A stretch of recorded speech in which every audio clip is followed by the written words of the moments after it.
Tere, mina olen Eik, Eversi Disleri erialavilistlane.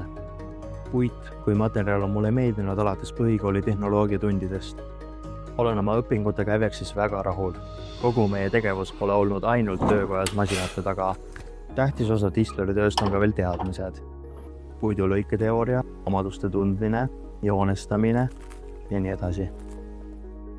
Tulin, õppisin, sain stipendiaadiks, läbisin ettevõtte praktika ja nüüd on mind ootamas töökoht Permos.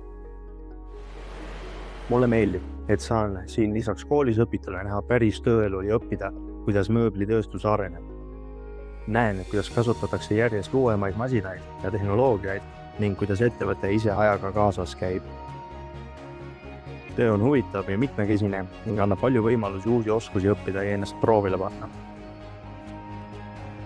Õpi, arene ja anna endale võimalus leida see eriala, mis sulle just meeldib. Julge proovida, teha päris asju